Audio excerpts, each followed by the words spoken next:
안녕하세요. 이 시간에는 오차시 연소 반응에서의 질량 변화를 알아보도록 하겠습니다. 자, 학습 목표는 1번 양초와 강철솜의 연소 반응에서 질량 보존이 성립됨을 설명할 수 있다입니다. 2번 질량 보존이 성립됨을 입자 모형으로 설명할 수 있답니다. 3번 연소 반응에서 질량 보존이 성립될 수 있는 조건을 알아본다입니다. 자, 여기 보면 모닥불이 있고요. 또 하나는 세포호흡이죠. 공통점을 찾아보십시오. 자, 그렇습니다. 빛과 열이 발생하고 화학 변화가 일어나죠. 또 새로운 기체가 발생합니다. 이산화탄소, 수증기가 발생하죠. 산소와 반응합니다. 이러한 화학 반응을 두 글자로 그렇습니다. 산소와 반응해서 빛과 열을 내는 화학 변화를 연소라고 합니다. 그래서 이 시간에는 연소 반응에서 반응 전과 후의 질량 변화를 질량을 측정해서 알아보도록 하겠습니다. 실험시 유의사항입니다.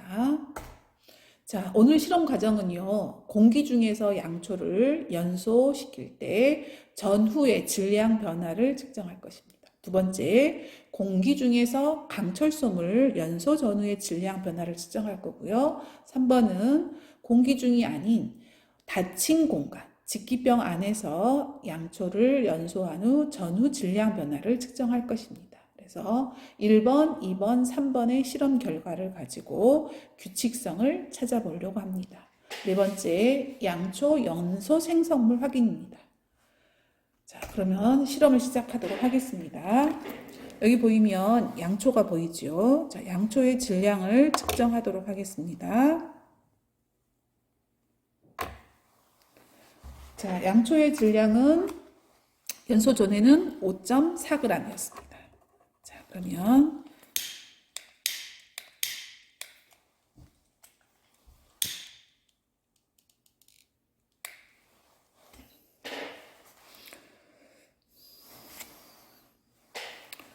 자, 양초가 타는 동안 심지 주변에는 촌농이 생기죠. 양초가 촌농이 되는 것은 무슨 변화일까요? 물리 변화일까요? 화학 변화일까요?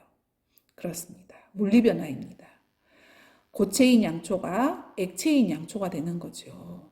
반면에 심지 부근에서는 빛과 열이 발생하니까 심지 부근에서 생기는 변화는 화학 변화입니다.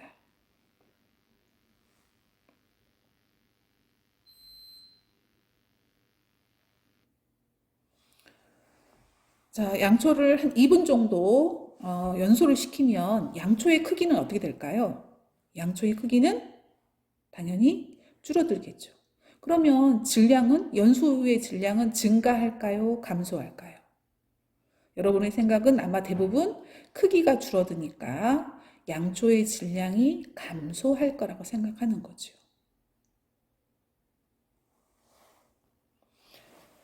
자, 이제 불을 끄고 질량을 확인하겠습니다. 연소 후의 질량은 5.2g입니다. 질량이 감소했지요. 자, 두 번째 실험입니다. 두 번째는 강철솜을 연소시킬 텐데요. 자, 이게 강철솜입니다. 자, 철인데 아주 가늘게 실처럼 잘라서 솜이라고 합니다. 강철솜은 재료는 철입니다. 자, 연소 전의 질량을 측정하도록 하겠습니다. 자, 연소 전의 질량은 얼마냐? 13.3g입니다. 자, 그럼 지금부터 강철솜을 연소시키도록 하겠습니다.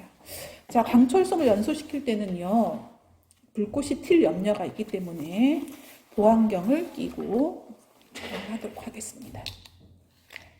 어때요, 선생님 멋있나요? 자, 보안경을 끼고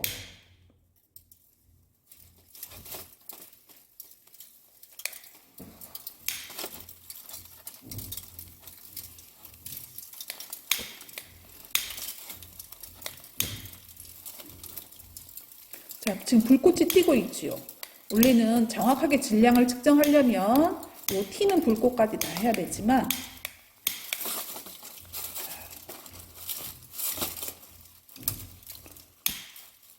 자, 지금 연소하면서 보니까 이렇게 강철솜에서 빛과 열이 발생하죠. 자, 또 하나 변화는 강철솜이 회색이었던 색깔이 검게 변했습니다.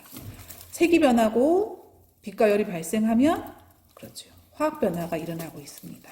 그럼 화학 변화가 일어났으면 연소전과 다른 새로운 물질이 생긴 겁니다. 자, 그럼 질량을 측정해 보도록 하겠습니다. 자, 질량은 13.8g입니다. 양초는 공기 중에서 연소했을 때는 질량이 줄어들었습니다. 그런데 강철솜은 질량이 증가한 겁니다. 우리가 연소 반응을 정의할 때 어떤 물질이 산소와 결합해서 빛과 열을 내면서 새로운 물질이 되는 반응을 연소 반응이라고 합니다. 그런데 양초는 연소 후에 질량이 감소했고 강철솜은 연소 후에 질량이 증가한 겁니다. 그러면 규칙성이 없는 걸까요? 우리는 분명히 이 실험을 통해서 규칙성을 찾고자 하는데, 자, 그러면 그 이유를 세 번째 실험을 통해서 확인하도록 해보겠습니다. 자, 이번에는 직기병 안에서 양초를 연소시키도록 하겠습니다.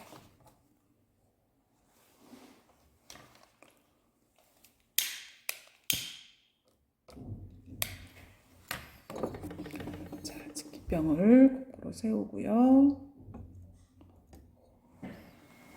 자, 현재 질량이 357.5g입니다. 자, 이 안에서 지금 양초가 연소하고 있습니다. 계속 탈까요?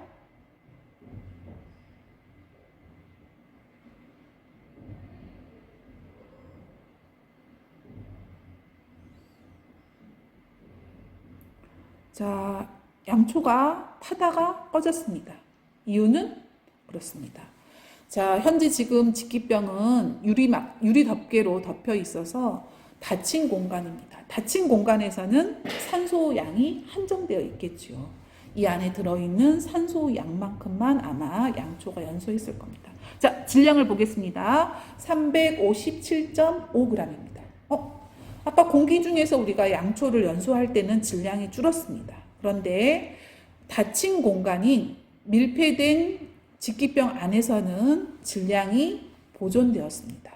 자, 그럼 지금부터 우리가 그 이유를 찾아보도록 하겠습니다. 자, 이유를 하기 전에 먼저 우리가 양초를 하면 연소시키면 새로운 물질로 변화된다 그랬죠. 그럼 양초는 과연 어떤 새로운 물질이 되는지 양초 생성물을 확인하도록 하겠습니다.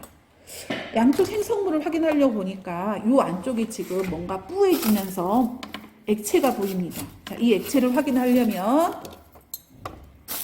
자, 직기병을 다시 똑바로 세워보겠습니다.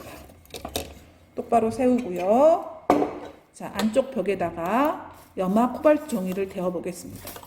자, 염화 코발트 종이는 원래는 무슨 색이라고요? 이렇게 푸른색입니다.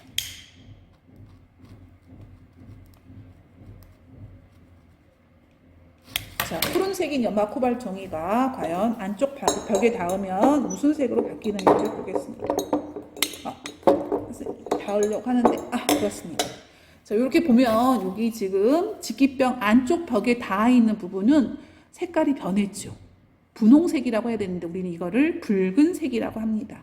그래서 푸른색 리트머스 종이가 붉은색으로 변한 겁니다. 자, 그럼 이 안에 뭐가 생성된 거죠? 그렇죠. 양초가 연소한 후 어떤 기체가 발생했는데 그 기체가 공기 중으로 빠져나가지 못하고 직기병 벽에 닿아서 액체가 된 겁니다.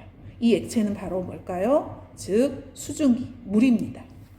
그래서 염화 코발트 종이가 붉은색으로 변했다는 건 수증기가 생성된 겁니다. 자, 또 이 안에 생성된 물질이 뭔가를 알아보기 위해서 석회수를 넣어 보겠습니다.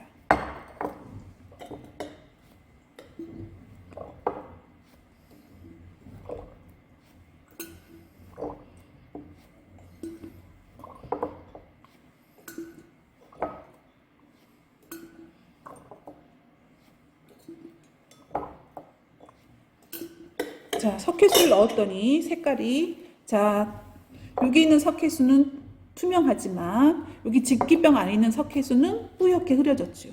뿌옇게 흐려졌다는 거는 이 안에 물에 녹지 않은 물질이 생긴 겁니다. 그걸 우리는 두 글자로 앙금이라고 합니다. 그럼 이 앙금은 왜 생길까요? 바로 양초가 연수하고 난 후 이 안에 생긴